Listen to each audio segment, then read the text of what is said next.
Hello and welcome back to the underdogs Acharya. तो हम कर रहे थे अपनी द ग्रेट एनसीईआरटी सीरीज, जिसके पहले वीडियो में हमने चैप्टर 1 को समझा अच्छे से और दूसरे वीडियो में हमने चैप्टर 1 के प्रैक्टिस क्वेश्चंस करे। उसी पैटर्न को हम फॉलो करेंगे। आज के वीडियो में हम इस पूरे चैप्टर को समझेंगे एंड नेक्स्ट वीडियो में इस चैप्टर से जो भी क्वेश्चन यूपीएससी में पूछे गए हैं पिछले 31 साल में, उनको हम करेंगे। ओके, तो चलो स्टार्ट करते हैं हमारा चैप्टर 2, जिसका नाम है diversity in the living world. Class 6 की जो साइंस की नई एनसीईआरटी है, जो आपने थंबनेल पे देख लिया होगा। तो before we move forward, here is a little something about me. मेरा नाम है राव अनूप सिंह और मैंने 2023 में यूपीएससी का इंटरव्यू दिया था। उसके अलावा मैं 5 बार यूपीएससी का प्रीलिम्स क्लियर करके मेंस के लिए अपीयर कर चुका हूं और 3 बार स्टेट पीसीएस का प्रीलिम्स क्लियर करके मेंस के लिए अपीयर कर चुका हूं। पहले मैं स्टेट बैंक ऑफ इंडिया में असिस्टेंट मैनेजर होता था। उससे पहले मैं एयर इंडिया, जब गवर्नमेंट कंपनी होती थी, तो उसमें भी असिस्टेंट कंट्रोलर की पोस्ट पे काम करता था। उसके अलावा मैं पिछले 9 साल से यूपीएससी कोचिंग इंडस्ट्री में एक्टिव हूं और मैंने अलग-अलग भूमिकाओं में अलग-अलग इंस्टीट्यूट्स में काम किया है। I also used to be a UPSC mentor at Study IQ IAS. उसके अलावा ये सब एग्जाम्स हैं जो मैंने क्लियर किए हैं, आप पॉज करके पढ़ सकते हैं। ज्यादा टाइम नहीं वेस्ट करेंगे, लेट्स मूव फॉरवर्ड। तो ये जो चैप्टर है ये एनवायरनमेंट से रिलेटेड है आपका। ये डायरेक्टली साइंटिफिक प्रिंसिपल्स या साइंस से रिलेटेड नहीं है, जो आपकी फिजिक्स केमिस्ट्री बायोलॉजी होती है, बल्कि जो आपका यूपीएससी में एनवायरनमेंट वाला पार्ट है, एनवायरनमेंट एंड इकोलॉजी, वहां से रिलेटेड है। तो चलो शुरू करते हैं। तो नई जो एनसीईआरटीज आ रही है ना, उनमें एक चीज बहुत अच्छी की है कि हर चैप्टर एक संस्कृत श्लोक से शुरू होता है, जिसका कि बहुत सुंदर मीनिंग होता है। तो ये भी इसी तरह स्टार्ट होता है। मुझे प्रोनाउंसिएशन अच्छे से नहीं आती, तो मैं कोशिश भी नहीं करूंगा। इसका ट्रांसलेशन हम पढ़ते हैं, जो ये श्लोक दिया गया है। इसमें कहा गया है कि पेड़ जो है वो धूप में खड़े होते हैं खुद और दूसरों को छाया देते हैं। उनके जो फ्रूट होते हैं वो भी दूसरों के लिए होते हैं। इसी तरह जो अच्छे लोग होते हैं वो खुद मुश्किल सहन करके दूसरों तक वेलफेयर लेके आते हैं और वो दूसरों को वो देते हैं जो उन्होंने खुद कमाया है। यूपीएससी के लिए प्रिपेयर कर रहे हो, आप पब्लिक सर्विस में जाओगे, तो आपके लिए ये बहुत ही इंपॉर्टेंट मैसेज बन जाता है। बताता हूँ क्यों। देखो, इसमें जो की आइडिया है वो है सेल्फलेसनेस और सर्विस, यानी सेवा का। तो गीता में भी लिखा है निष्काम कर्म, कुछ एक्सपेक्ट किए बिना काम करना। और एक अच्छा ऑफिसर, एक अच्छा पब्लिक सर्वेंट भी एक पेड़ की तरह ही, जैसे एक पेड़ दूसरों को छाया देता है, वो भी बिना कुछ एक्सपेक्ट करे जनता की सेवा करता है, जो आई होप आप भी करोगे। ओके, इससे मोरल लेसन ये मिलता है कि जो ट्रू गुडनेस होती है ना, वो खुद डिफिकल्टीज सहन करके दूसरों की मदद करती है। फॉर एग्जाम्पल, अगर आप ईमानदार ऑफिसर हो और उसके लिए आपको पॉलिटिकल थ्रेट्स मिलते हैं, तो आप उन थ्रेट्स को एंड्योर करके भी ईमानदारी को नहीं छोड़ोगे। तो ये तो था श्लोक। अब आगे चलते हैं, इस चैप्टर को शुरू करते हैं। तो सबसे पहले आता है एज यूजुअल इंट्रोडक्शन, क्योंकि चैप्टर का नाम है diversity in the living world. Okay, तो सबसे पहले हम समझेंगे कि डाइवर्सिटी क्या होती है, खास करके लिविंग वर्ल्ड में।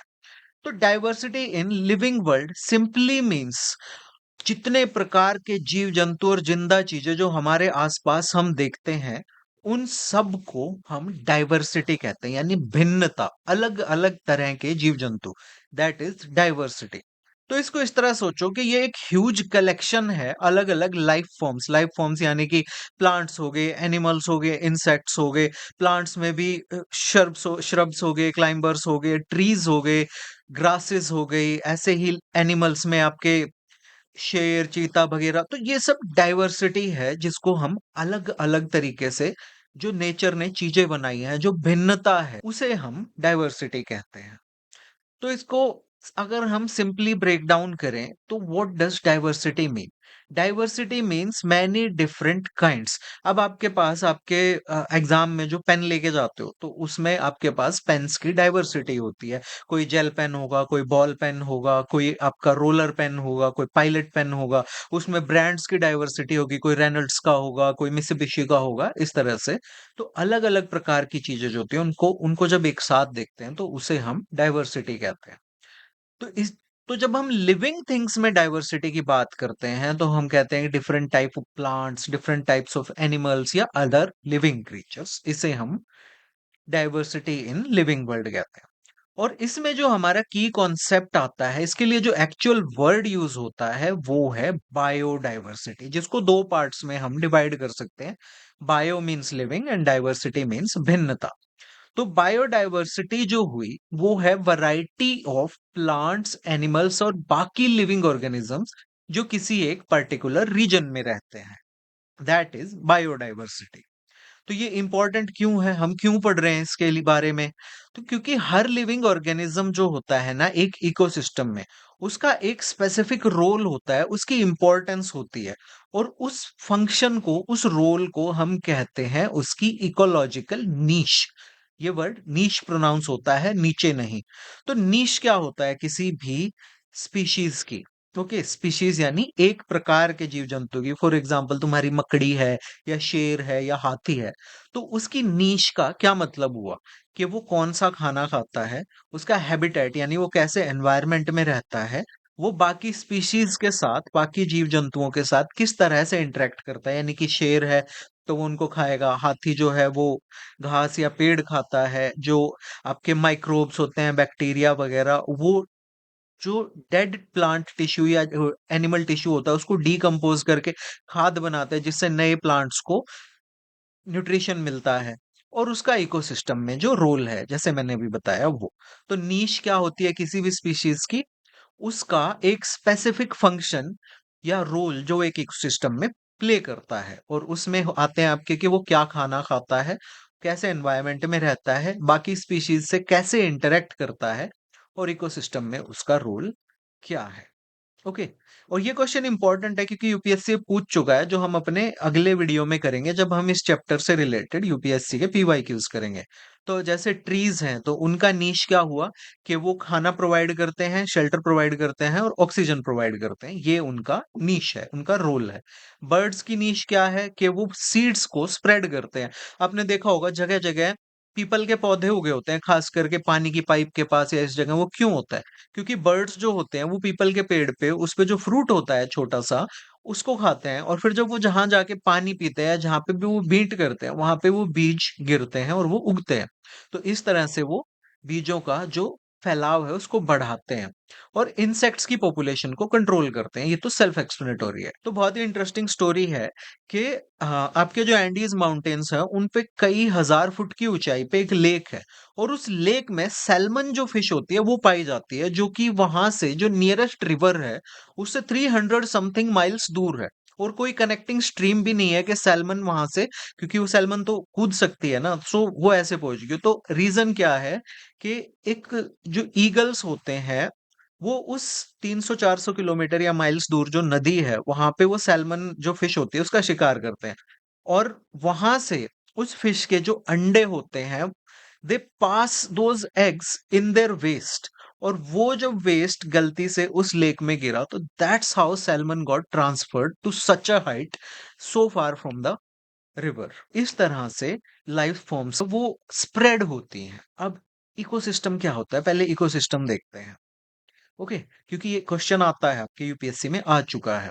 तो इकोसिस्टम है किसी भी लिविंग ऑर्गेनिजम्स की, जिसमें आपके प्लांट्स भी हो गए, एनिमल्स भी हो गए, माइक्रोब्स भी हो गए, उन सब की एक कम्युनिटी, यानी कि एक ऐसा एरिया जहां पे ये सब एक साथ रहते हैं, एक दूसरे से इंटरेक्ट करते हैं, और इसके साथ उनका जो नॉन लिविंग एनवायरनमेंट है, ये सब मिलके एक इकोसिस्टम बनाते हैं।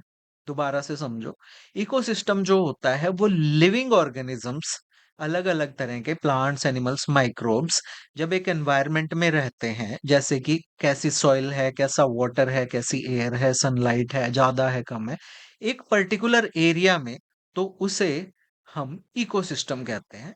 फोटो से समझो तो ये आपका एक इकोसिस्टम है। ओके, इस इकोसिस्टम में आपके लिविंग बींग्स हैं, जैसे ये हिरन हो गया, ये आपका फैलपास हो गया जिसको लेडी बर्ड कहते हैं, ये स्पैरोज हो गई आपकी अलग अलग टाइप की, इंसेक्ट्स हो गए, फिश होगी, रैबिट हो गया। तो ये तो है लिविंग थिंग्स। प्लांट्स और ट्रीज हो गए, ग्रास, फ्लावर्स, ये सब लिविंग थिंग्स है। और यहाँ पे नॉन लिविंग थिंग्स हैं, आपका वाटर है, एयर है, सनलाइट है, ये सब चीजें आपकी नॉन लिविंग थिंग्स हैं। और ये सब जब एक एनवायरनमेंट में एक दूसरे से इंटरेक्ट करती हैं तो उसको हम इकोसिस्टम कहते हैं। सो मेक श्योर कि आप इसकी डेफिनेशन रट लो, क्योंकि एग्जाम में बहुत बार लिखनी भी पड़ जाती है और मल्टीपल चॉइस क्वेश्चन में सिलेक्ट भी करनी पड़ जाती है। तो इकोसिस्टम के की पॉइंट्स क्या होंगे? कि इसमें लिविंग कंपोनेंट्स होते हैं जिनको हम बायोटिक कंपोनेंट कहते हैं, जैसे कि plants, animals, fungi, bacteria, amoeba, okay, ये सब चीजें। और नॉन लिविंग कंपोनेंट्स जिनको हम अबायोटिक कंपोनेंट कहते हैं, वो होते हैं sunlight, water, air, soil, temperature, minerals, pressure भी हो सकता है। ओके, बिकॉज डीप सी में प्रेशर ज्यादा होता है और वहां पे अलग तरह के ऑर्गेनिजम्स पाए जाते हैं, तो वो एक अलग टाइप का इकोसिस्टम है। और इनकी इंटरैक्शंस किस तरह होती है कि ये ऑर्गेनिजम्स एक दूसरे पे डिपेंड करते हैं और अपने एनवायरनमेंट पे भी डिपेंड करते हैं सर्वाइवल के लिए। For example food, shelter and reproduction. Example से समझो, अब ये हिरन है, ये यहाँ पे रहता है, तो ये ट्रीज पे डिपेंड करता है फूड के लिए और शेल्टर के लिए, ग्रास पे डिपेंड करता है फूड के लिए और शेल्टर के लिए, और सनलाइट पे डिपेंड करता है ये सर्वाइवल के लिए, दो तरीके से। फॉर एग्जाम्पल, अगर यहाँ पे प्रॉपर सनलाइट या प्रॉपर टेम्परेचर नहीं होगा जैसे नॉर्वे में होता है, तो ये हिरन यहाँ सरवाइव नहीं कर पाएगा। अगर सनलाइट नहीं होगी तो ट्रीज ग्रो नहीं करेंगे और ये हिरन जो है ये भूखा मर जाएगा। So that's how they depend on each other. अब ये हिरन खाना खाता है और ये जो वेस्ट प्रोड्यूस करता है, जो गोबर करता है, मींगन करता है, उससे ग्रास को, ट्रीज को, इन सबको खाद मिलता है। So they depend on each other के ये इसको खाना दे रहा है और ये इनको न्यूट्रिएंट्स दे रहे हैं। That's how it works. तो ये इकोसिस्टम है जहां पे एक दूसरे पे डिपेंड कर रहे हैं। एग्जाम्पल मैंने आपको समझा दिया फॉरेस्ट इकोसिस्टम में हिरन का एग्जाम्पल लेके। ऐसे ही आपका जो पॉन्ड इकोसिस्टम होता है यानी तालाब, वहां पे फिश होती है, फ्रॉग्स होते हैं, एल्गे यानी काई होती है, इंसेक्ट्स होते हैं, वाटर नॉन लिविंग हो गया, और सनलाइट, ये सब आपस में एक दूसरे पे डिपेंड करते हैं और इस इकोसिस्टम को सस्टेन करते हैं। ओके, तो यहाँ से जो एक इम्पॉर्टेंट बात है वो ये है कि इकोसिस्टम का बैलेंस्ड होना बहुत जरूरी है। और ये बैलेंस तब होता है जब सारे ऑर्गेनिजम्स एक दूसरे से हार्मोनियसली इंटरेक्ट करते हैं। फॉर एग्जाम्पल, अगर इसी इकोसिस्टम में हिरन की पॉपुलेशन बहुत ज्यादा हो जाए तो क्या होगा?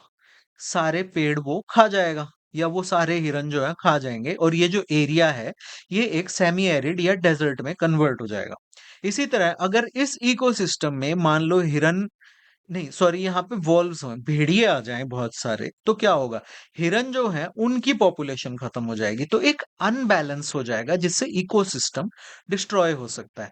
और एग्जाम्पल के लिए आप वीडियोस देखना जिसमें येलोस्टोन जो नेशनल पार्क है ना, वहां पे जब भेड़ियों की पॉपुलेशन कम हो गई थी तो किस तरह पूरा उनका जो इकोसिस्टम है कोलैप्स कर गया था। ये एक बहुत इंटरेस्टिंग केस स्टडी है, इसका वीडियो आपको यूट्यूब पे मिल जाएगा, तो आप जरूर देखना। अब हम नेक्स्ट सेक्शन पे चलते हैं कि ये जो डाइवर्सिटी होती है, तो हम प्लांट्स और एनिमल्स को किस तरह से क्लासिफाई करें, इस डाइवर्सिटी को, इस भिन्नता को स्टडी करने के लिए, समझने के लिए। ओके, तो हम अपने चारों तरफ बहुत सारे प्लांट्स और एनिमल्स को देखते हैं और उनके फीचर्स अलग अलग होते हैं। कुछ प्लांट्स जो होते हैं वो टॉल होते हैं, कुछ जो होते हैं वो स्मॉल होते हैं, कुछ प्लांट्स के सॉफ्ट स्टेम होते हैं, कुछ के हार्ड स्टेम होते हैं। एनिमल्स की अगर हम बात करें तो कुछ एनिमल्स जो हैं वो उड़ सकते हैं, कुछ चार पैर पे चलते हैं और कुछ घिसट घिसट के चलते हैं, क्रॉल करते हैं। तो उनको आराम से पढ़ने के लिए और इस डाइवर्सिटी को समझने के लिए हम उनको इन सिमिलैरिटीज के बेसिस पे और इन डिफरेंसेस के बेसिस पे ग्रुप करते हैं कि हार्ड स्टेम्स वालों को हमने एक नाम दे दिया, सॉफ्ट स्टेम्स वालों को हमने दूसरा नाम दे दिया, फिर उनके फीचर्स को हमने कंपेयर किया कि ओके इनके सिमिलर फीचर है तो इनको हम एक ग्रुप में रखेंगे। ओके, तो इसको हम आगे देखते हैं कि कैसे होगा। How to group plants, plants को हम कैसे ग्रुप कर सकते हैं डाइवर्सिटी को पढ़ने के लिए। तो पहला जो हमारा क्लासिफिकेशन का क्राइटेरिया हो सकता है कि उनकी फिजिकल अपीयरेंस, वो दिखते कैसे हैं। दूसरा कि उनके लीव्स किस तरह के हैं।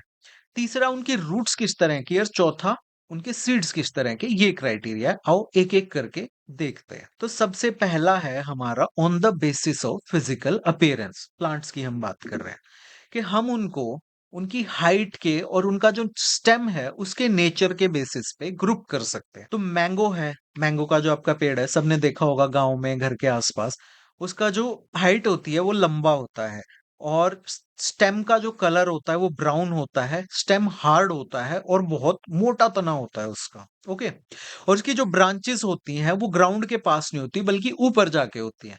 तो इस तरह के जितने भी आपके प्लांट्स हैं, उनको हम ट्री की कैटेगरी में रखते हैं। इसमें नीम आ गया, शीशम आ गया, ये सब आ गया। इन सब की जो फीचर्स हैं वो सेम है। फिर हम रोज को देखें तो उसकी हाइट जो है वो मीडियम है और उसके जो स्टेम का कलर है वो ब्राउन है। स्टेम जो है वो हार्ड होता है बट थिन होता है, पेड़ की तरह थिक नहीं होता। और इसकी ब्रांचेस जो है वो जमीन के पास ही आना शुरू हो जाती है। तो इस तरह के सभी पौधों को हम श्रब की कैटेगरी में रखेंगे। तो इसमें आपका हिबिस्कस भी आ गया और इस तरह के बाकी पौधे भी आ गए। फिर तीसरा है हमारा टोमेटो, जिसकी हाइट छोटी होती है और इसका जो स्टेम है वो ग्रीन कलर का है, नाजुक है, पतला है और इसकी जो ब्रांचेस हैं वो जमीन के पास आनी शुरू हो जाती हैं। तो इसको हम हर्ब की कैटेगरी में रखते हैं। तो इस तरह हमारे पास 3 ग्रुप्स बन जाते हैं, एक ट्रीज का, एक श्रब्स का और एक हर्ब्स का। तो अब टाइप्स ऑफ प्लांट्स में अगर हम बारी-बारी से देखें तो सबसे पहले होते हैं आपके ट्रीज, जो टॉल प्लांट्स होते हैं जिनका एक स्ट्रॉन्ग थिक स्टेम होता है जिसको हम ट्रंक कहते हैं। हाथी की सूंड को भी ट्रंक कहते हैं। तो ये आपका ट्री है, ये स्टेम है, ओके, जिसको हम ट्रंक कह सकते हैं। और ये जमीन से इतनी ऊपर इसकी ब्रांचेस आनी शुरू होती हैं। ओके, इसका जो ट्रंक होता है वो हार्ड और वुडी होता है। ये आपको एग्जाम में एक्चुअल में लिखना आ सकता है और ये एनसीईआरटी 6th में है, तो इससे सिंपल सोर्स आपको कोई नहीं मिलेगा। और ये जो हार्ड स्टेम होता है ये ट्री को सीधा खड़ा रहने में मदद करता है। और इसकी ब्रांचेस जो हैं वो बहुत ऊपर जाके आती हैं, जमीन के पास नहीं आती हैं। और ये यूजुअली बहुत सालों तक जिंदा रहते हैं। जो ट्रीज होते हैं, 2-2 हजार साल पुराने ट्रीज भी एग्जिस्ट करते हैं। और ये हमें शेड, फ्रूट्स, वुड और ऑक्सीजन देते हैं। एग्जाम्पल्स हैं मैंगो, बर्ड, पीपल, नीम, शीशम, बहुत सारे हैं। दूसरी कैटेगरी है आपकी श्रब्स की। ओके, श्रब्स यानी झाड़ियां।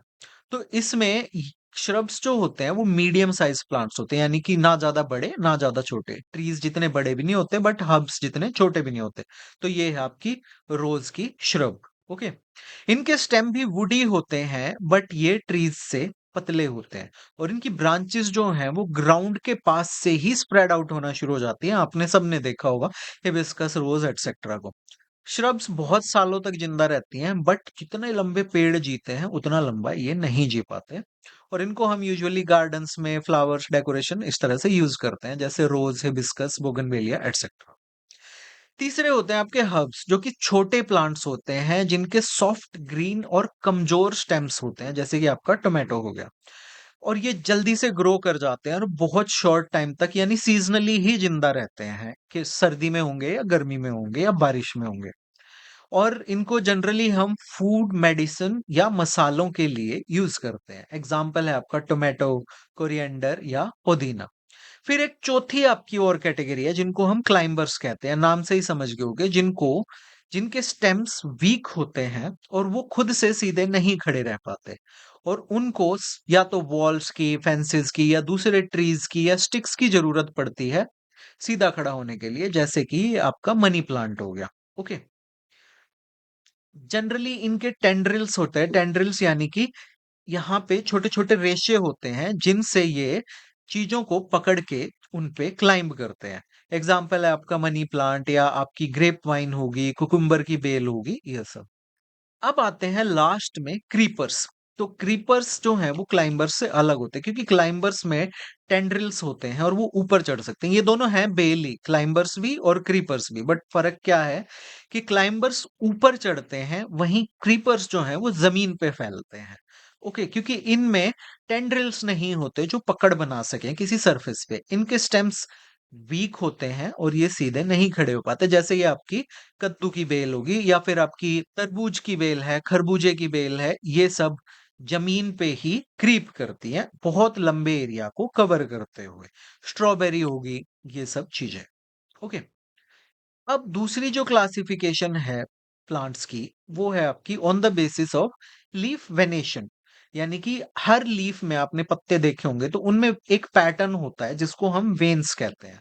ओके, हमारे हाथ में भी हमें वेन्स दिखती हैं, ऐसे लीव्स में भी हमें वेन्स दिखती हैं। इस पैटर्न को हम कहते हैं लीफ वेनेशन। अब ये जो वेन्स हैं, जैसे हमारे अंदर वेन्स हैं वो ब्लड कैरी करती हैं, ऐसे ही प्लांट्स के अंदर जो वेन्स होती हैं वो वाटर, मिनरल्स, फूड एटसेट्रा को कैरी करती हैं और लीफ को स्ट्रेंथ और शेप देने में भी हेल्प करती हैं। तो ये अलग-अलग टाइप की वेन्स होती हैं, जिनमें सबसे पहली है आपकी रेटिकुलेट वेनेशन, यानी कि जैसा आपको ये इस फिगर में दिख रहा है। इसमें वेन्स जो हैं एक नेट लाइक या वेब लाइक पैटर्न बनाती हैं और बीच में एक मेन आपकी वेन होगी और उसमें से ये दोनों साइड वेन्स निकलेंगी। इसको कहते हैं रेटिकुलेट वेनेशन और ये जो बीच में वेन होती है इसे कहते हैं मिड रिब। जैसे हमारी रीढ़ की हड्डी होती है ऐसे ये भी मिड रिब। और जो डाइकॉट प्लांट्स होते हैं ना, आगे देखेंगे क्या होते हैं, ऐसे प्लांट्स जिनके अंदर दो सीड लीव्स होते हैं उनमें इस टाइप का वेनेशन पाया जाता है।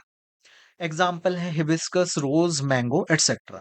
तो इसको आप एक रोड नेटवर्क की तरह समझ सकते हो कि ये एक शहर है, शहर के बीच से एक मेन रोड जा रहा है और फिर ये कॉलोनीज में अलग अलग छोटे छोटे रोड्स जा रहे हैं। ओके। दूसरा टाइप होता है पैरेलल वेनेशन। इसमें जो वेन्स होती हैं वो एक दूसरे के पैरेलल रन करती हैं पूरी लीफ की जो लेंथ है उसमें। जैसे ये आपका शुगर केन या इस टाइप के जो प्लांट्स हैं उसमें, यहाँ पे भी ये बनाना जो है इसमें देखने में लगता है कि रेटिकुलेट है बट इट्स एक्चुअली ये सब एक दूसरे के पैरेलल जो है वो रन कर रही है। ओके। और मोनोकॉट प्लांट्स जो होते हैं ना जिनमें एक ही सीड लीव होता है उनमें इस टाइप की जो वेनेशन होती है वो पाई जाती है। For example banana, grass, wheat etcetera.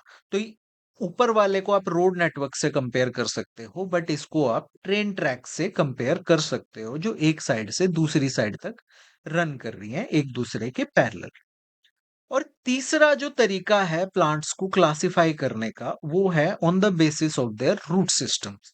तो रूट्स आपको पता है प्लांट का जो अंडरग्राउंड वाला पार्ट होता है उसको हम रूट कहते हैं और ये प्लांट को एंकर करके रखता है सॉइल में ताकि वो वाटर और मिनरल्स को अब्सॉर्ब कर सके और ग्रो कर सके। तो दो मेन टाइप के रूट सिस्टम्स होते हैं प्लांट्स में। पहला है आपका टैप रूट सिस्टम।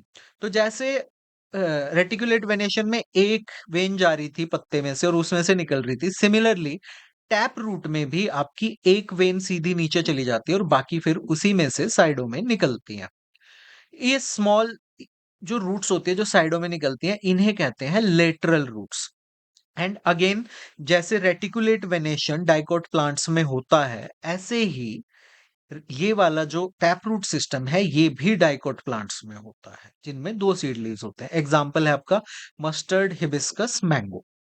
दूसरा है आपका फाइब्रस रूट सिस्टम, नाम से ही समझ रहे हो जिसके रूट्स जो है वो फाइबर टाइप के होते हैं, यानी कि कोई सेंटर वेन नहीं है, हैप सारी रूट्स जो हैं वो चल रही हैं। तो इसमें बहुत सारे थिन थ्रेड्स होते हैं रूट्स के जो एक साथ ग्रो करते हैं बेस ऑफ द स्टेम, यानी यहां से ये सब एक साथ ग्रो कर रहे हैं। ऐसा नहीं है कि पहले एक रूट ने ग्रो किया और फिर उसमें से अलग अलग जा रही हो, नो। इसमें केओस है, सबके सब एक साथ ग्रो कर रहे हैं। ओके। ये सारी रूट्स लगभग बराबर होती हैं साइज की और ये सॉइल में स्प्रेड आउट करती हैं। ओके। और ये मोनोकॉट प्लांट्स जो होते हैं उनमें कॉमन है, यानी कि जैसे हमने पैरेलल वेनेशन वाले जो देखे थे ना पत्ते, उनमें इस तरह की होती है मोनोकॉट प्लांट्स में। Example we grass, wheat, rice. अब इनका इंपॉर्टेंस ये है कि जो पेड़ जिनमें टैप रूट होती है वो स्टेबल होते हैं कि रूट नीचे तक चली जाती है और जिनमें ये होते हैं ये रूट्स ऊपर ऊपर रहती हैं और ये जो है इनका पर्पस होता है सरफेस से पानी खींचना और इनका पर्पस होता है ग्राउंड वाटर को नीचे तक जाके खींचना। ओके। सो बताओ कि डेजर्ट वाले प्लांट्स में इनमें से कौन से मिलेगी। अब इनके बीच में वेनेशन और रूट टाइप्स में, यानी कि लीफ में जो हमने पैटर्न देखा था वेनेशन और रूट टाइप्स में क्या रिलेशन हुआ कि जहां रेटिकुलेट वेनेशन है वो टैप रूट वाले प्लांट्स में पाया जाता है और पैरेलल वेनेशन फाइब्रस रूट वाले प्लांट्स में पाया जाता है। अब इसके अलावा नेक्स्ट जो तरीका है प्लांट्स को क्लासिफाई करने का वो है on the basis of there seeds, कि उनके सीड्स किस तरह के हैं। ओके। तो कॉटलेडॉन जो एक टर्म है जो आपके एग्जाम में भी पूछा जा सकता है वो होता है सीड लीफ, यानी कि आपका जो सीड है ना उसके अंदर दो लीफ होते हैं। तो जब उस सीड को प्लांट किया जाता है तो यही लीफ हैं जो शुरू में बाहर निकल के आते हैं, सूरज की रोशनी से खाना बनाते हैं और इस प्लांट को फर्दर ग्रो करने में हेल्प करते हैं। तो सीड लीफ को हम एक एम्ब्रियो की तरह मान सकते हैं जो कि सीड के अंदर होता है और ये पहला एम्ब्रियोनिक लीफ की तरह एक्ट करता है जो कि एक सीड से निकलते हैं। और इसका इंपॉर्टेंस होता है कि ये फूड स्टोरेज ऑर्गन की तरह काम करता है, ग्रोइंग प्लांट के लिए न्यूट्रिएंट्स को स्टोर करता है जैसे कि स्टार्च, लिपिड्स एंड प्रोटीन्स।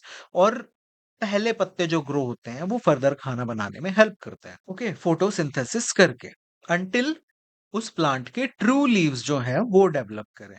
तो इन कॉटलेडॉन्स के नंबर के बेसिस पे हम प्लांट्स को फर्दर डिवाइड कर सकते हैं दो मेन ग्रुप्स में। एक तो होते हैं आपके डाइकोटिलेडॉन्स जिनको हम डाइकोट्स कहते हैं, यानी कि इन सीड्स के अंदर आपके दो सीड लीव्स होते हैं। तो ये आपका डाइकोट सीड है, आपका चने का जो सीड होता है, आपने देखा चना बीच में से टूट जाता है ना, तो दोनों एक उसके सीड के दो पार्ट है। तो ये दो कॉटलेडॉन्स हैं इनके, और इनमें से दो पत्ते निकलते हैं। जब भी आप चने को बोओगे तो स्टार्टिंग में दो पत्ते निकलते हैं। ये यूजुअली थिक होते हैं, फ्लैशी होते हैं, क्योंकि ये खाना स्टोर करते हैं। और इसीलिए हम चने को खाते हैं, क्योंकि उसके अंदर न्यूट्रिशन होता है जो कि नए प्लांट के लिए होता है, बट उसको हम खा जाते हैं। और जब भी हम एक डाइकोट बीज बोएंगे तो उसमें रेटिकुलेट वेनेशन मिलेगा हमें, जो हमने फर्स्ट देखा था। टैप रूट सिस्टम मिलेगा, यानी जो डीपली नीचे तक जाता है। एग्जाम्पल है आपका चना, मटर, मैंगो, मस्टर्ड, हिबिस्कस एटसेट्रा। अब दूसरे होते हैं आपके मोनोकॉट्स या मोनोकोटिलेडॉन्स, जिनमें दो नहीं सिर्फ एक सिंगल सीड लीफ होता है। ओके, इनके सीड्स जो है वो दो पार्ट्स में नहीं टूटते जब हम उनको ऐसे करके देखते हैं। जैसे कि आपका मक्की के जो बीज हैं आपने देखे हैं, वो दो पार्ट्स में नहीं टूटते कभी भी, सिंगल सीड होता है। तो ये वाले प्लांट्स जब उगते हैं इस बीज को बोने के बाद, तो इनमें पैरेलल वेनेशन दिखता है इनके पत्तों में। मक्की के पत्ते याद करो कैसे होते हैं, फाइब्रस रूट सिस्टम दिखता है, यानी कि इनकी एक रूट नहीं जाती नीचे तक, फाइबर रूट होती है। ओके, एग्जांपल है मेज, व्हीट, राइस, ग्रास, बनाना एटसेट्रा। ओके, तो अब हम देखते हैं कि आपका जो मोनोकोट बीज है, मान लो ये आपका मक्की का बीज है, इसको आपने बोया, तो इसमें से स्टार्टिंग में एक ही पत्ता निकलेगा और उससे फर्दर ये ग्रो होगा। बट जब आप डाइकोट सीड को बोओगे तो उसमें से स्टार्टिंग में दो पत्ते निकलते हैं, क्योंकि उसके सीड के दो पार्ट्स होते हैं। सिंपल तरीके से समझो बिल्कुल। ओके, तो शॉर्टकट बनाया है मैंने एक, रिमेंबर इसको याद रखने का एग्जाम के लिए, कि जब आप एक डाइकोट सीड लोगे, दो पार्ट वाला सीड लोगे, तो उसके जो पत्ता है वो भी दो पार्ट्स में डिवाइडेड है, इधर और इधर, और उसकी रूट्स भी दो पार्ट में डिवाइडेड है। और इसी तरह जब आप एक मोनोकॉट सीड लोगे, जैसे मेज है या कोई भी ग्रास है, तो उसके पत्ते जो हैं वो दो पार्ट्स में डिवाइड नहीं होते, उनमें पैरेलल वेनेशन होगा, और उसकी रूट्स भी जो हैं वो फाइब्रस होंगी, उनमें दो पार्ट्स नहीं होंगे। डाइकोट सीड को याद रखोगे कि उसके सीड के दो पार्ट होते हैं, पत्ते के भी दो पार्ट होते हैं, और रूट्स के भी दो पार्ट होते हैं। अब हम देखेंगे कि एनिमल्स को किस तरह से ग्रुप किया जा सकता है, इनकी डाइवर्सिटी को हम कैसे स्टडी कर सकते हैं। तो सबसे पहला है बेस्ड ऑन मूवमेंट, कि किस तरह से वो एनिमल चलता है। कोई चार पैरों पे चलता है, कोई दो पैरों पे, कोई उड़ता है, कोई रेंगता है। बेस्ड ऑन बॉडी पार्ट्स, कि किसी के पास विंग्स हैं, किसी के पास स्केल्स हैं, किसी के पास फिन्स हैं। और तीसरा है बेस्ड ऑन सराउंडिंग्स और उसका हैबिटेट, कि वो कैसे एनवायरनमेंट में रहता है। तो सबसे पहला हम देखेंगे कि बेसिस ऑफ मूवमेंट। अब अगर आप चींटी को देखो, तो चींटी जो है वो पैरों से चलती है। कितने पैर होते हैं, गोट है वो वॉक करती है और जंप करती है, लेग्स यूज करती है। पिजन है वो वॉक करता है और फ्लाई करता है, उसके पास लेग्स भी होते हैं और विंग्स भी होते हैं। सिमिलरली हाउस फ्लाई के पास भी लेग्स भी होते हैं और विंग्स भी होते हैं, बट फिश के पास लेग्स नहीं होते, विंग्स नहीं होते, फिन्स होते हैं। एनिमल्स जो हैं वो चलते क्यों हैं? क्योंकि उनको एक जगह से दूसरी जगह जाना होता है, खाना, शेल्टर और गर्लफ्रेंड बॉयफ्रेंड ढूंढने के लिए। तो अलग-अलग तरह के एनिमल्स जो हैं वो अलग-अलग बॉडी पार्ट्स का यूज़ करते हैं मूवमेंट के लिए, जैसे हमने यहाँ पे एनसीईआरटी वाले इस टेबल से देखा। तो वॉकिंग एनिमल्स जो हैं वो लेग्स को यूज़ करते हैं। आपकी चींटी होगी, goat, lion, elephant, dog etcetera. Similarly flying animals जो हैं वो विंग्स का यूज़ करते हैं उड़ने के लिए, और लेग्स का यूज़ करते हैं वॉक करने के लिए, जैसे कि आपका कबूतर, house fly, crow, butterfly, eagle. और स्विमिंग एनिमल्स होते हैं वो फिन्स और फ्लिपर्स का यूज़ करते हैं टू स्विम इन वाटर, जैसे कि fish, dolphin, whale, octopus etcetera. अब आते हैं क्रॉलिंग एनिमल्स। ये वो एनिमल्स होते हैं जो बिना लेग्स को यूज करे चलते हैं। इनमें स्पेशल टाइप के मसल्स होते हैं जो इनको स्लाइड या क्रीप करने में हेल्प करते हैं। एग्जाम्पल है आपका snake, earthworm, snail, crocodile. Crocodile partly crawl करता है क्योंकि उसके क्यूटू क्यूटू से छोटे छोटू से पैर होते हैं। फिर आते हैं हॉपिंग और जंपिंग वाले, कूदने फांदने वाले जानवर, जैसे कि आपका फ्रॉग हो गया, रैबिट, कंगारू, ग्रास होपर, जो अपने हाइंड लेग्स यानी पिछले लेग्स का यूज करके छलांग लगाते हैं। और फिर आप आते हैं आपके भागने वाले एनिमल्स, जो कि तेज तेज अपनी मूवमेंट रखते हैं, क्योंकि उनको शिकार पकड़ना होता है या शिकार बनने से बचना होता है, जैसे कि चीता, हॉर्स, हिरन, ऑस्ट्रिच एटसेट्रा। ओके। अब दूसरा तरीका हम जो इनको क्लासिफाई कर सकते हैं एनिमल्स को, वो है on the basis of their body parts. तो इसमें हम देखेंगे कि कैसे अपने बॉडी पार्ट्स को यूज करते हैं। तो जो एनिमल्स हैं जिनके पास लेग्स होते हैं, वो उनको चलने के लिए, दौड़ने के लिए, जंप करने के लिए यूज कर सकते हैं। अब उनके लेग्स का नंबर जरूरी नहीं है सेम हो, अलग अलग जानवरों में अलग अलग होता है। जैसे आपके इंसेक्ट होते हैं, उनके 6 लेग्स होते हैं, एंड, बटरफ्लाई एटसेट्रा। स्पाइडर्स के 8 लेग्स होते हैं, स्कॉर्पियन के 8 लेग्स होते हैं। मैमल्स जो होते हैं उनके 4 ही लेग्स होते हैं या लिम्स होते हैं। ओके। हम इंसान हैं, हमारे 2 लेग्स हैं, 2 हाथ हैं, बट 4 लिम्स हो गए। अब कुछ एनिमल्स होते हैं जो पंख वाले होते हैं, जो हम ऑलरेडी देख चुके हैं। फिर हमारे फिन्स और फ्लिपर्स वाले, फिर लेग्स वाले, वो विदाउट लेग्स वाले, और ये सब हमने ऑलरेडी उसमें देख लिया है। बट इंपॉर्टेंट है ये स्पेशल बॉडी पार्ट्स वाले। ये एनिमल्स वो होते हैं जिनमें यूनिक पार्ट्स होते हैं मूवमेंट या सर्वाइवल के लिए। सबसे पहले होते हैं आपके टेंटेकल्स वाले, ओके, जो होते हैं ऑक्टोपस। तो ये इनके अंदर, ऑक्टोपस सबने देखा है, उसके जो वो 8 हाथ होते हैं उनको टेंटेकल्स कहते हैं। सिमिलरली जेलीफिश में भी होता है, स्क्विड में भी होता है, जो वो मूवमेंट के लिए भी यूज करते हैं और खाना पकड़ने के लिए भी यूज करते हैं। फिर होते हैं हूव्स, यानी कि खुर, जैसे कि आपका हॉर्स हो गया, कैमल हो गया, हिरन हो गया, जो कि चलने के लिए, दौड़ने के लिए ये लोग यूज करते हैं अलग अलग तरह के सरफेस पे। बट सबसे इंपॉर्टेंट है सूडोपोडिया, फॉल्स फीट, जो कि हमें अमीबा में मिलते हैं, जिसे वो मूवमेंट के लिए और खाना पकड़ने के लिए यूज करता है। ये टर्म इंपॉर्टेंट है, याद रखना। सूडोपोडिया, सूडो यानी false, podia means feet. Okay. अब एक इंपॉर्टेंट इनका क्लासिफिकेशन है कि on the basis of their habitat और सराउंडिंग्स, कि कैसे एरिया में वो रहते हैं। तो अलग अलग तरह के नेचुरल सराउंडिंग्स में एनिमल्स मिलते हैं, हमको सबको पता है। और इन सराउंडिंग्स में रहने के लिए ना वो अडेप्टेशन को यूज करते हैं। अडेप्टेशन क्या होता है कि अपने बॉडी स्ट्रक्चर को और अपने लाइफस्टाइल को इस तरह से चेंज करना कि वो उस एनवायरनमेंट में रह सके, सरवाइव कर सके। तो हम देखेंगे बारी बारी से। सबसे पहले हैं हमारे टेरेस्ट्रियल, टेरेस्ट्रियल यानी कि जमीन पे रहने वाले जानवर। तो क्या अडेप्टेशन दिखाते हैं ये? तो इनके लेग्स जो हैं वो स्ट्रांग होते हैं ताकि ये वॉक और रन कर सके। अब कमजोर लेग्स होंगे तो ये चल नहीं पाएंगे। इनके लंग्स होते हैं ताकि ये भाग दौड़ करते टाइम ब्रीद कर सके। और बॉडी जो होती है वो हाइड, मतलब थिक स्किन, हाइड, इससे प्रोटेक्टेड होती है। एग्जाम्पल है आपका lion, tiger, elephant, dog and camel etcetera. दूसरे हैं आपके एक्वेटिक एनिमल्स, जो कि पानी में रहते हैं। दे लिव इन वाटर, वो फ्रेश वाटर भी हो सकता है और वो मरीन वाटर यानी सी भी हो सकता है, और वो एस्चुरी टाइप भी हो सकता है, मिक्स भी हो सकता है। अब ये क्या क्या अडेप्टेशंस शो करते हैं इस एनवायरनमेंट में सरवाइव करने के लिए? तो पानी में ऑब्वियसली ये लंग्स से तो सांस नहीं ले पाएंगे, तो ये गिल्स से सांस लेते हैं।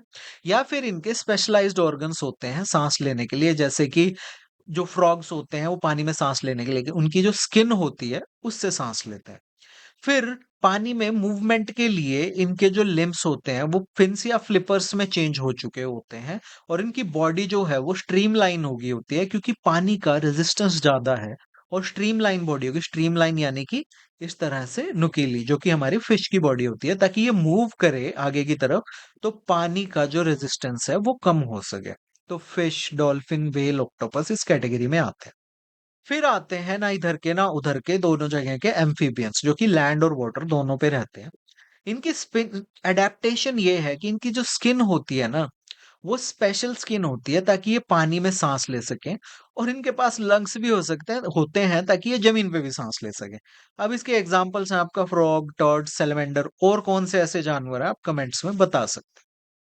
चौथे होते हैं आपके एरियल, यानी कि एयर में रहने वाले एनिमल्स, जैसे कि जो अपना ज्यादातर टाइम उड़ते हुए स्पेंड करते हैं। तो इसके लिए, उड़ने के लिए, इनकी जो अडेप्टेशन है वो है कि इनके पंख होते हैं। इनकी बोन्स जो होती हैं वो हमारे जैसी नहीं होती, बल्कि होलो होती है, अंदर से खोखली होती है, ताकि वो वजन कम हो उनमें और उड़ने में एनर्जी ज्यादा वेस्ट ना हो। और इनकी आईसाइट बहुत शार्प होती है ताकि ये ऊपर से नीचे अटैक करके अपना शिकार पकड़ सके। Pigeon, eagle, house fly, bat, ये सब इसी के एग्जांपल्स हैं। बैट की अगर नजर तेज नहीं होती तो उसके पास बाकी टेक्टिक्स हैं अपना शिकार पकड़ने के लिए। फिर आते हैं 5वें आपके आर्बोरियल एनिमल्स यानी कि जो पेड़ों पे रहते हैं। आर्बोरियल यानी पेड़ों पे रहने वाले। ओके। अब इनके अडेप्टेशन क्या है? पेड़ पे रहना है तो टहनियाँ पकड़ के रखनी पड़ेंगी। तो उसके लिए इनके क्लॉज़ जो होते हैं वो स्ट्रॉन्ग होते हैं और इनकी टेल्स जो हैं वो बैलेंस के लिए होती हैं और इनके लिम्ब्स फ्लेक्सिबल होते हैं, रिजिड नहीं होते हाथी की तरह। ओके, तो एग्ज़ाम्पल है मंकी, स्क्विरल, कोआला एटसेट्रा। फिर आते हैं आपके ऐसे एनिमल्स जो बहुत एक्सट्रीम एनवायरनमेंट जैसे कि डेजर्ट में सरवाइव करते हैं। अब डेजर्ट भी 2 टाइप के होते हैं, गर्म और ठंडे डेजर्ट। तो हॉट डेजर्ट के जो कैमल्स होंगे, उनके लॉन्ग लेग्स होते हैं, वाटर स्टोरेज होती है। दूसरा है स्नेक्स और स्कॉर्पियंस जो हमें हॉट डेजर्ट में मिलते हैं और कोल्ड डेजर्ट में हमें याक और कैमल मिलते हैं जो कि छोटे पैरों वाले होते हैं। क्यों होते हैं अभी हम डिटेल में देखेंगे और रेनडियर मिलते हैं। फिर आपके एक्सट्रीम ठंड में रहने वाले एनिमल्स हैं जैसे कि जो जिन्हें स्नो में और बहुत ठंडे एरिया में रहना पड़ता है तो उनकी अडेप्टेशंस होती हैं कि उनकी स्किन के ऊपर बहुत मोटा फर होता है और उनकी स्किन के अंदर एक बहुत मोटी लेयर होती है फैट की जिसे हम ब्लबर कहते हैं ताकि इंसुलेशन प्रोवाइड हो सके, उन्हें ठंड ना लगे। वो एक नेचुरल स्वेटर का जैकेट का काम करती है। इनका कलर भी जनरली व्हाइट होता है ताकि ये छुप सकें बर्फ में और जो शिकार है वो शिकारी को ना दिखे और जो शिकारी है वो शिकार को ना दिखे। फॉर एग्जांपल पोलर बियर भी व्हाइट होते हैं और आर्कटिक फॉक्स भी व्हाइट होती है। ओके।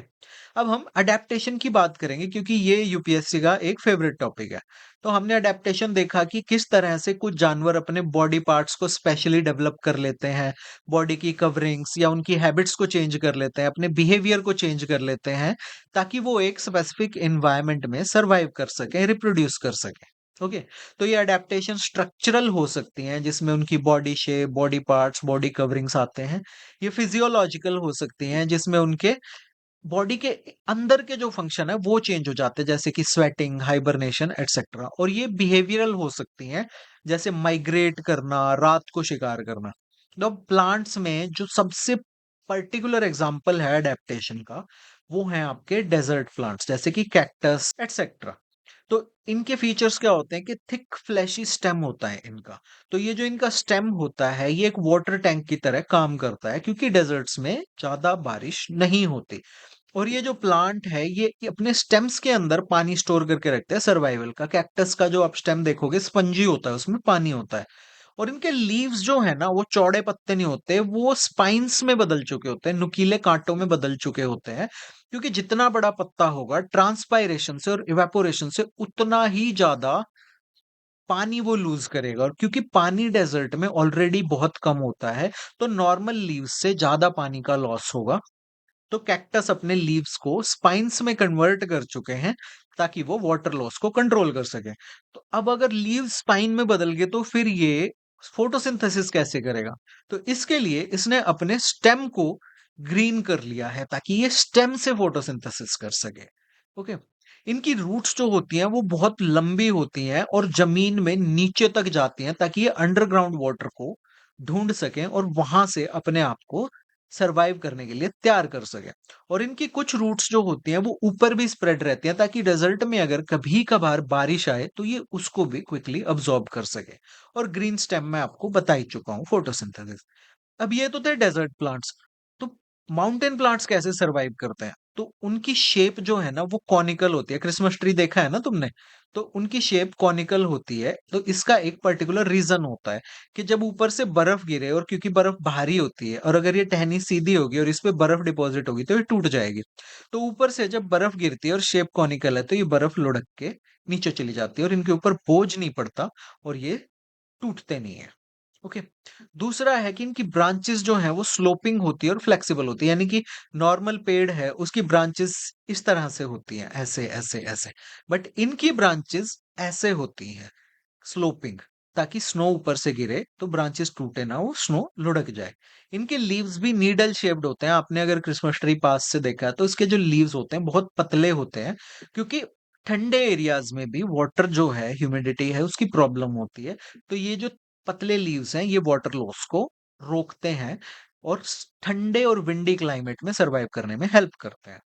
अब नेक्स्ट है आपके एक्वेटिक यानी ऐसे प्लांट्स जो पानी के अंदर मिलते हैं। तो फ्लोटिंग प्लांट्स होते हैं इसमें जैसे वाटर हाइसिंथ है, डकवीड होगी, ये हल्के होते हैं, इनके स्टेम्स स्पंजी होते हैं और एयर स्पेसेस से भरे होते हैं। अब स्टेम्स के अंदर अगर एयर स्पेस होगा तो ये फ्लोट कर पाएंगे बोट की तरह पानी के सरफेस पे। दूसरे एक्वेटिक प्लांट्स होते हैं जो पानी के अंदर डूबे रहते हैं, जैसे हाइड्रिला। ओके, तो ये पूरा का पूरा ही पानी के अंदर रहते हैं। इनके लीव्स पतले होते हैं और रिबन जैसे होते हैं। आपने देखी होगी ना सीवीड, कभी भी वीडियोस में या कुछ में, नहीं तो गूगल करके देख लेना सीवीड। ताकि ये बेंड कर सके पानी के फ्लो के साथ, इनके रिबन लाइक अगर इनकी शेप है, और ये फटे ना। है कि आपका लोटस है, वाटर लिली है, इनके लीव्स जो हैं वो ब्रॉड होते हैं, चौड़े होते हैं, ताकि ये पानी के ऊपर फ्लोट करते रह सकें। और इनके लीव्स पे एक वैक्सी लेयर होती है, ताकि ये पानी जो है वो इनको गला ना पाए और इनसे रिपेल करे। ये हैं प्लांट्स की अडेप्टेशंस। अब हम देखेंगे कि एनिमल्स की स्पेसिफिक अडेप्टेशन जो यूपीएससी क्वेश्चन पूछ चुका है या पूछ सकता है, वो है डेजर्ट एनिमल्स। ओके, जो कि हॉट डेजर्ट क्लाइमेट में रहते हैं, जैसे कि रेगिस्तान वाला जो अपना कैमल होता है। तो इसकी पहली अडेप्टेशन है कि इसके पैर लंबे होते हैं और इसकी टांगे लंबी होती हैं, और इसके पैर जो होते हैं ना वो वाइड होते हैं और पैडेड होते हैं, यानी कि चौड़े-चौड़े पैर होते हैं। तो इस एक तरह से वो सैंड फ्रेंडली शूज़, यानी चौड़े पैर से क्या होता है कि ये रेत में धँसता नहीं है। और इसके पैर लंबे होते हैं तो क्या होता है कि रेत जो है वो नीचे से गर्मी देती है। तो कैमल अगर ऊँचा होगा तो इसकी जो मेन बॉडी है, वहाँ तक कम हीट आएगी और कम वाटर लॉस होगा। अब कैमल में एक हम्प भी होता है जहाँ पे ये फैट को स्टोर करता है। ये एक तरह से इसका फूड का बैकपैक का काम करता है, फूड। तो इसमें क्या करता है कि ये अपना फैट स्टोर करके रखता है, तो जब इसको लंबे टाइम तक खाना और पानी नहीं मिलता तो ये इस फैट को यूज करता है एनर्जी के लिए। तीसरी एडेप्टेशन होती है कैमल की कि ये बहुत कम यूरिन पास करता है, और इसका जो डंग होता है, जो इसकी मींगन होती है, वो बिल्कुल सूखी होती है, ताकि इसकी बॉडी से कम वाटर जो है वो वेस्ट के रूप में बाहर निकले, ताकि ये डेजर्ट में सरवाइव कर पाए। और चौथा है कि इसकी जो आई लैशेस होती है ना वो लंबी लंबी होती हैं, और इसके नॉस्ट्रिल्स जो है ये बंद कर सकता है। तो एक तरह से ये बिल्ट इन गॉगल्स और मास्क का काम करते हैं, ताकि जब सैंड स्टॉर्म आए, रेतीली आंधी आए, तो ये अपनी आई लैशेस से और नोज को क्लोज कर सके। अब दूसरे टाइप का हमारा कैमल होता है जो कोल्ड डेजर्ट का कैमल है, जो बैक्ट्रियन कैमल कहते हैं जिसको। तो हॉट डेजर्ट कैमल मिलते हैं राजस्थान, गुजरात, हरियाणा, पंजाब, इन एरियाज में। और जो कोल्ड डेजर्ट कैमल्स होते हैं वो हमको मिलते हैं लेह लद्दाख में। तो ये कोल्ड डेजर्ट में रहता है, जैसे आपका चाइना के ऊपर मंगोलिया है वहां पे, तिब्बत में, बट इंडिया में भी लेह लद्दाख में ये मिलते हैं। अब इनकी अडेप्टेशंस होती हैं इस तरह की कि ये पथरीली जमीन, बर्फ और ठंडी जो आंधियां हैं उनसे अपने आप को बचा सके। तो डेफिनेटली हॉट डेजर्ट वाले कैमल से अलग अडेप्टेशन होंगी।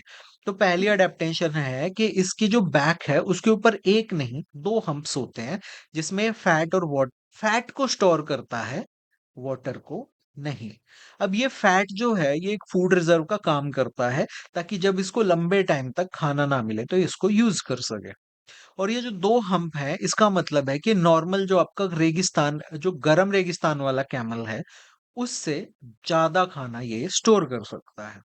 अब इन कैमल्स की नेक पे और बॉडी पे बहुत थिक कोट होता है बालों का, जो कि एक स्वेटर की तरह काम करता है। ये इन्हें सर्दी में गर्म रखता है, और गर्मी में ये कैमल जो है इस फर को शेड कर देते हैं ताकि ये ठंडे रह सके। इनके लेग्स भी हॉट डेजर्ट वाले कैमल से छोटे होते हैं। उसके दो पर्पज है। उनके पैर लंबे होते थे ताकि जमीन से जो हीट आए वो उससे प्रोटेक्ट हो सके। इनके पैर छोटे होते हैं क्योंकि जनरली इन्हें रॉकी सरफेस पे चलना होता है, तो और वो भी माउंटेनियस सरफेस पे, तो ये अपना बैलेंस बना के चल सके। ओके, और स्लोप्स पे आराम से क्लाइंब कर सके। अब एक और जिसके बारे में यूपीएससी क्वेश्चन पूछता रहता है वो है आपका रोडोडेंड्रॉन। तो ये एक पेड़ होता है जो जनरली पहाड़ी एरियाज में मिलता है, बहुत ही सुंदर पेड़ होता है। ओके, और अलग अलग टाइप के एरियाज में इसकी शेप अलग अलग होती है। तो रोडोडेंड्रॉन्स जो होते हैं ब्यूटीफुल फ्लावरिंग प्लांट्स होते हैं, जो कि माउंटेन कंडीशन में जैसे हिमालय या नीलगिरी में आपको मिलते हैं। और ये भी अलग-अलग तरीके की अडैप्टेशंस दिखाते हैं। हिमालयाज़ में ये अलग तरह के दिखेंगे और नीलगिरीज़ में अलग तरह के। तो सबसे पहले हम देखते हैं कि ये फॉरेस्ट टाइप कौन-सा है। तो ये टेम्परेट ब्रॉड लीफ फॉरेस्ट या मिक्स्ड फॉरेस्ट या माउंटेन फॉरेस्ट्स में आपको मिलता है। ये डेसिडुअस, ड्राई डेसिडुअस इन फॉरेस्ट्स में आपको नहीं मिलेगा। दूसरा, इनकी कुछ स्पीशीज जो है वो मॉइस्ट टेम्परेट एवरग्रीन फॉरेस्ट में भी मिल सकती हैं और सब अल्पाइन फॉरेस्ट में भी मिल सकती हैं। हिमालयाज में ये सिक्किम, अरुणाचल प्रदेश, उत्तराखंड, हिमाचल इन एरियाज में मिलता है और नीलगिरीज में ये आपको शोला फॉरेस्ट में मिलता है। तो अब देखते हैं हिमालयाज में और नीलगिरीज में जो रोडोडेंड्रॉन्स आपको मिलते हैं उनमें क्या डिफरेंस होता है। सबसे पहला डिफरेंस होता है हाइट और फॉर्म का। तो जो हिमालयाज में लो एल्टीट्यूड में आपको रोडोडेंड्रॉन मिलेगा वो लंबे लंबे होंगे। मिड एल्टीट्यूड में ये झाड़ी टाइप हो जाते हैं और हाई एल्टीट्यूड में ये बिल्कुल ड्वार्फ प्लांट्स जैसे आपको मिलते हैं जो कि ग्राउंड के आसपास ही ग्रो करते हैं। ताकि ये, क्योंकि ऊंचाई पे जाते जाएंगे तो विंड की स्पीड बढ़ती जाती है, तो जितनी ज्यादा विंड की स्पीड होगी उतनी ज्यादा इनकी हाइट कम होती जाएगी ताकि विंड डैमेज जो है वो कम हो। इनके लीव्स भी जो होते हैं वो स्पेशलाइज्ड होते हैं विंडी माउंटेन टॉप्स पे, जहां इनके लीव्स जो हैं वो छोटे हो जाते हैं और थिक और लेदरी हो जाते हैं और उन पे वैक्सी कोटिंग रहती है ताकि ये वाटर लॉस को प्रिवेंट कर सके और ट्रांसपिरेशन का भी लॉस कम हो सके। इनकी रूट्स जो होती हैं वो डीप जाती हैं तक रॉकी सॉइल में, और इससे क्या होता है कि ये हैवी विंड्स के अगेंस्ट भी स्ट्रॉन्ग एंकरिंग इफेक्ट मिलता है ताकि ये सीधे खड़े रह सके, टूटे ना। और दूसरा, ये गहरे पानी के सोर्सेस तक जा सकते हैं।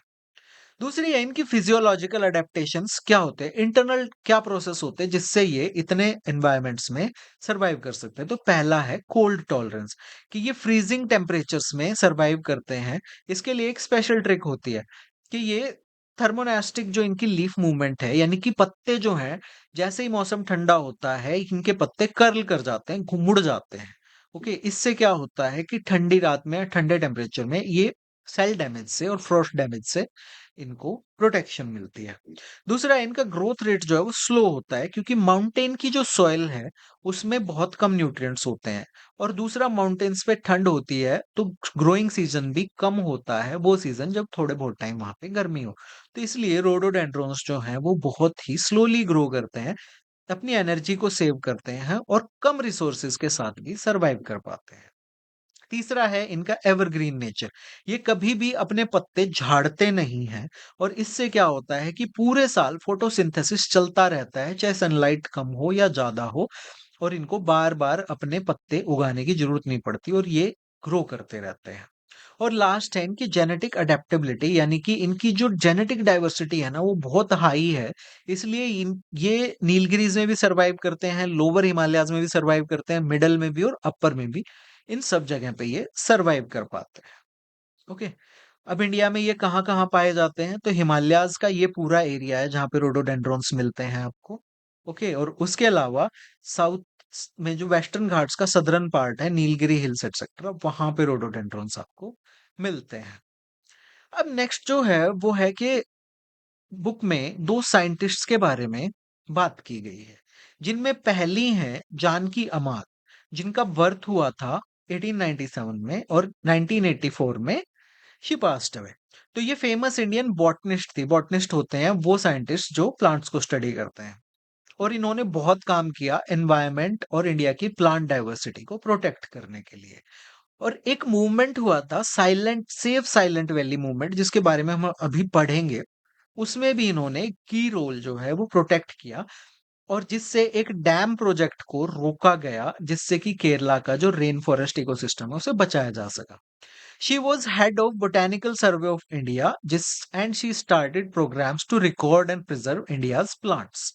अब देखते हैं साइलेंट वैली का जो ये प्रोटेस्ट था ये क्या था। तो देखो, सबसे पहले आप ये देखो साइलेंट वैली है क्या। तो ये है आपका केरला। केरला में ये सब प्रोटेक्टेड एरियाज हैं। WLS means wild life sanctuary और national NP means national park. तो जो 3 नंबर पे है साइलेंट वैली, यानी कि ये जो एरिया है ना डार्क ग्रीन कलर का, ये है आपका silent valley national park. Okay, ये बाकी भी आपको याद रखने हैं, एटलीस्ट नॉर्थ साउथ तो थोड़ा आइडिया होना चाहिए, पूछ लेता है यूपीएससी। तो साइलेंट वैली जो है वो एक ब्यूटीफुल अनटच्ड एवरग्रीन फॉरेस्ट है केरला के पलक्कड़ डिस्ट्रिक्ट में। और इसमें बहुत सारे प्लांट्स एंड एनिमल्स हैं जो कि और कहीं नहीं मिलते, जिनको हम एंडेमिक प्लांट्स एंड एनिमल्स कहते हैं। तो 1970s में गवर्नमेंट ने प्लान किया कि यहाँ पे एक डैम बनाया जाएगा बिजली पैदा करने के लिए। यहाँ से कुंती पूजा रिवर निकलती है उसके ऊपर। बट इस डैम के बनने से जो रिजर्वायर बनता, उसके अंदर ये पूरा फॉरेस्ट इकोसिस्टम डूब जाता और डिस्ट्रॉय होता। तो आम लोगों ने इंडिया के अलग-अलग पार्ट से, जो कि वहां पे रह भी नहीं रहे थे, वो सब साथ आए 10 साल तक और अलग-अलग मेथड्स को यूज करके उन्होंने इसके खिलाफ प्रोटेस्ट किया। अब ये क्या मेथड्स थे कि अवेयरनेस प्रोग्राम्स चलाए कि लोगों को बताना इस फॉरेस्ट की इंपॉर्टेंस। अलग-अलग न्यूज़पेपर्स में आर्टिकल्स लिखे गए, लेटर्स लिखे गए, सेमिनार्स होल्ड किए गए इस इश्यू को डिस्कस करने के लिए और कोर्ट में पिटीशंस फाइल की गई। और इन एफर्ट्स की वजह से ये जो डैम प्रोजेक्ट था इसको रोक दिया गया और बाद में साइलेंट वैली को एक नेशनल पार्क बना दिया गया 1984 में, जिससे यहाँ की रिच बायोडायवर्सिटी, कीवर्ड आ गया आपका, हमेशा के लिए प्रिजर्व होगी। अब दूसरे जो साइंटिस्ट हैं जिनके बारे में एनसीईआरटी में, जो पिछले ही साल ही एनसीईआरटी आई है, इसमें दिया गया है, वो हैं मिस्टर सलीम अली, जो 1896 से 1987 तक रहे। तो ये फेमस इंडियन ऑर्निथोलॉजिस्ट थे। ऑर्निथोलॉजिस्ट होता है बर्ड साइंटिस्ट, ये वर्ड आपको याद रखना है। इन्होंने पूरे इंडिया में ट्रैवल किया और इंडिया की बर्ड डाइवर्सिटी को स्टडी किया और रिकॉर्ड किया कि इंडिया में कितने टाइप के बर्ड्स होते हैं। और यही नहीं, इन्होंने इंडियन बर्ड्स की लिस्ट बनाई, उनके हैबिटेट्स यानी वो कैसे एनवायरनमेंट में रहते हैं, वो कहाँ-कहाँ माइग्रेट करते हैं, किस रास्ते से माइग्रेट करते हैं। ये सब चीजें इन्होंने स्टडी की और पब्लिश की। इन्होंने उन बायोडायवर्सिटी रिच रीजन्स को भी आइडेंटिफाई किया कि किन-किन एरियाज में ये बर्ड्स बहुत ज्यादा मिलते हैं, जैसे वेस्टर्न घाट्स में, नीलगिरीज में, नॉर्थ ईस्ट इंडिया में, अंडमान निकोबार आइलैंड्स में, लक्षद्वीप में, कहाँ पे ये बर्ड्स जो हैं बहुत ज़्यादा मिलते हैं। इनको बर्डमैन ऑफ इंडिया के नाम से जाना जाता है और इन्हें 1958 में पद्म भूषण और 1976 में पद्म विभूषण से गवर्नमेंट ऑफ इंडिया द्वारा सम्मानित किया गया। और इनके नाम पे सलीम अली बर्ड सैंक्चुरी जो गोवा में है, याद रखना, जो कि मैंग्रोव हैबिटेट है। मैंग्रोव्स क्या होते हैं ये आपको पढ़ना है एग्जाम के लिए, माइग्रेटरी बर्ड्स के लिए। दूसरा है सलीम अली बर्ड सैंक्चुरी जो कि थत्तेकड़ केरला में है। ओके, और ये एक रिच हैबिटेट है आपका बर्ड्स का साउथ इंडिया में। तीसरा है बॉम्बे नेचुरल हिस्ट्री सोसाइटी, और सलीम अली इससे क्लोजली एसोसिएटेड थे इस इंस्टीट्यूट से। और फिर है आपका Salim Ali centre of ornithology and natural history, जो कि कोयम्बटूर में है। कोयम्बटूर है तमिलनाडु में, जो कि national level bird research institute है, जिन्हें उनकी याद में स्थापित किया गया है। अब हम देखते हैं कंजर्वेशन इनिशिएटिव्स, यानी बायोडायवर्सिटी को बचाने के लिए और क्या-क्या इनिशिएटिव्स लिए गए। तो पहले हम देखेंगे कि लोगों द्वारा क्या-क्या किया जाता है। जैसे एक तो हमने देखा साइलेंट वैली, ओके। दूसरा है सेक्रेड ग्रोव्स। यूपीएससी इस पे क्वेश्चन पूछ चुका है और कोई आश्चर्य नहीं होगा, कोई सरप्राइज नहीं होगा अगर वो दोबारा पूछ ले। तो सेक्रेड ग्रोव क्या होते हैं? तो ये 2 वर्ड है। सेक्रेड मीन्स पवित्र और ग्रोव मतलब पेड़ों का झुरमुट। तो सेक्रेड ग्रोव्स जो होते हैं वो फॉरेस्ट्स के छोटे-छोटे टुकड़े होते हैं, जिन्हें डिस्टर्ब नहीं किया जाता, जहाँ पे काट-पीट नहीं की जाती, जहाँ से पेड़ों को एक्सप्लॉइट नहीं किया जाता। इनको पवित्र माना जाता है वहाँ की लोकल कम्युनिटीज़ द्वारा, यानी जिस भी एरियाज़ में है, इसलिए लोग इनको बहुत स्ट्रिक्टली प्रोटेक्ट करते हैं। सलमान खान भी इसीलिए बड़ा फँसा था क्योंकि वो बिश्नोई जो कम्युनिटी है, उनके सेक्रेड ग्रोव में जाके अलेज किया जाता है कि उसने जो कांड किया था, वो किया था, काला हिरन कुछ। ओके, तो सेक्रेड ग्रोव्स कहाँ पाए जाते हैं? तो ये पूरे इंडिया में पाए जाते हैं। स्टेट्स लाइक केरला, कर्नाटका, मेघालय, हिमाचल प्रदेश, राजस्थान, महाराष्ट्र, खास करके ट्राइबल कम्युनिटीज में। और ये जनरली या तो गाँवों के पास या मंदिरों के पास या पहाड़ियों में जो पवित्र माने जाते हैं, वहां पे पाए जाते हैं। इनकी इंपॉर्टेंस क्या है? बहुत इंपॉर्टेंट होते हैं क्योंकि ये बायोडायवर्सिटी के हॉटस्पॉट्स होते हैं। यहाँ पे बहुत टाइप के plants, trees, birds, animals, insects जो और कहीं नहीं मिलते, वो इनमें मिलते हैं। और एक तरह से लास्ट रिफ्यूज है, क्योंकि सारी जगह पे या तो खेती के लिए जमीन साफ की जा रही है, या बिल्डिंग्स बनाने के लिए, शहर बनाने के लिए। गाँव में भी आप देख रहे हो कि घर बन रहे हैं, सड़कें बन रही है, तो पेड़ काटे जा रहे हैं। बट रिलीजन के नाम पे एक तरह से अगर पवित्र मान के इन पेड़ों को नहीं छेड़ा जा रहा है, तो यहाँ पे जीव जंतुओं को एक तरह से घर मिल रहा है। दूसरा, यहाँ पे मेडिसिनल प्लांट्स होते हैं, जो कि जैसे कि हर्ब्स होगी आपकी, या फिर ऐसे प्लांट जो कि ट्रेडिशनल मेडिसिन आयुर्वेद वगैरह में यूज होते हैं, तो वो भी यहाँ पे मिलते हैं, जिससे कि जेनेटिक डाइवर्सिटी आपकी प्रोटेक्ट होती है। फॉर एग्जाम्पल, अगर तुलसी के पौधे खत्म हो जाए तो कितनी सारी आपके टूथपेस्ट में, आपके बॉडी वॉश में, कितनी चीज़ों में तुलसी यूज़ होती है। चाय में तो आप डालते हो, लोकल आयुर्वेदिक यूज़ तो है ही, बट उसके अलावा मॉडर्न मेडिसिन में भी कितना यूज़ हो रहा है। तो अगर उसकी जेनेटिक डाइवर्सिटी ही खत्म होगी, तो उसको कहाँ से यूज़ करेंगे? तो ये जो सेक्रेड ग्रोव्स हैं, इनमें पुराने-पुराने पौधे और पुराने-पुराने हर्ब्स जो हैं, वो आज तक सहेज कर रखे गए हैं। तीसरा है एनवायरनमेंट प्रोटेक्शन, ऑब्वियसली। तो ये सॉइल इरोजन, वाटर कंजर्वेशन और लोकल क्लाइमेट को मेंटेन करने में हेल्प करते हैं, क्योंकि जहाँ पे पेड़ होंगे वहाँ पे ये सब चीजें अपने आप होती हैं। और कल्चरल इंपॉर्टेंस तो है ही कि ये एक रिलीजियस और कल्चरल ट्रेडिशन का पार्ट है, और लोकल रिचुअल्स में, क्योंकि रेगुलरली पूजा की जाती है त्योहारों पे, इन सब टाइम पे, और इनके साथ कल्चर की जो कहानियां हैं वो भी एसोसिएटेड है। एंड फाइनली जेनेटिक डाइवर्सिटी मैं आपको बता चुका हूँ कि बहुत लंबे टाइम से, हजारों सालों से अगर इन पेड़ों को नहीं छेड़ा गया है, तो जो पेड़ बाकी जगह खत्म हो गए हैं, जिनके कितने सारे बेनिफिट्स हो सकते थे, वो यहाँ पे बचा के रखे गए हैं।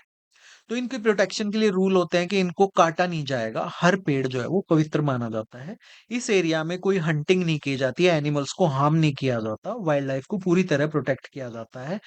यहाँ पे लोगों को घर बनाने की, जानवर चराने की, या यहाँ से कुछ भी रिसोर्सेज एक्सट्रैक्ट करने की परमिशन नहीं होती, और इनका एनफोर्समेंट लॉ से नहीं बल्कि लोकल विलेजर्स जो हैं वो इन ग्रोव्स के गार्डियंस की तरह एक्ट करते हैं, और अगर यहाँ पे नुकसान पहुंचाया जाता है तो उसको पाप माना जाता है। तो लोग कम्युनिटी गाइडेंस में ही इनको नुकसान नहीं पहुंचाते, क्योंकि बेस्ट तरीका है किसी भी चीज को प्रोटेक्ट करने का। लॉ में आप कोर्ट में जाओगे, डिसीजन आएगा और करप्शन होगी, पुलिस को पैसे दिए, इसको दिए, बट अगर कम्युनिटी एनफोर्समेंट है ना किसी भी रूल की, तो वो बेस्ट तरीका होता है उस रूल को एनफोर्स करने का या किसी चीज को प्रोटेक्ट करने का। अब एग्जाम्पल्स हैं आपका, केरला में कावू कहते हैं, कर्नाटका में देवराकड़ू कहते हैं, मेघालय में लिंदो कहते हैं। तो ये सब इसके एग्जाम्पल्स हैं।